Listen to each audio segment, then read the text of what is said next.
तो हिमाचल का महासंग्राम कांग्रेस के लिए प्रचार अभियान पर प्रियंका गांधी वाड्रा सिरमौर में जनसभा को संबोधित करती हुई। तो आज आपको बता रहे हैं कि किस तरह से लगातार ये महासंग्राम जो है ये 5 बजे तक जारी रहने वाला है। इसी कड़ी को आगे बढ़ाएंगे। फतेहपुर में बीजेपी के राष्ट्रीय अध्यक्ष का प्रचार अभियान चलाया और बीजेपी प्रत्याशी के पक्ष में वोट करने की उन्होंने अपील की। साथ ही कहा कि इस बार हिमाचल में रिवाज बदलने वाला है और बीजेपी की सरकार फिर से बनने वाली है। उन्होंने जयराम सरकार की उपलब्धियां भी गिनाई और कहा कि विपक्षियों उन्होंने अपोजिशन पर भी खूब निशाना साधा। 2014 में मोदी जी फिर से प्रधानमंत्री बने और 2016 में 10 किलोमीटर की टनल 2 साल के अंदर बना करके समर्पित कर दी। ये हमको समझना चाहिए।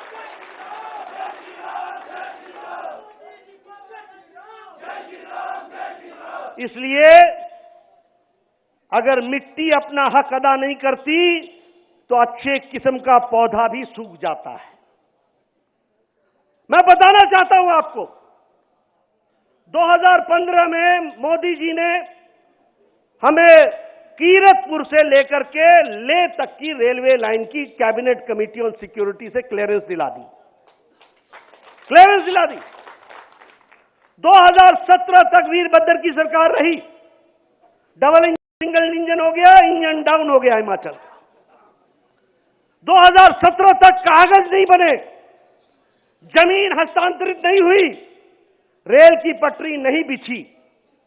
2017 में जयराम ठाकुर आए, कागज तैयार हुए, किसानों को कंपनसेशन मिला, पटरी लगाने का टेंडर हो गया।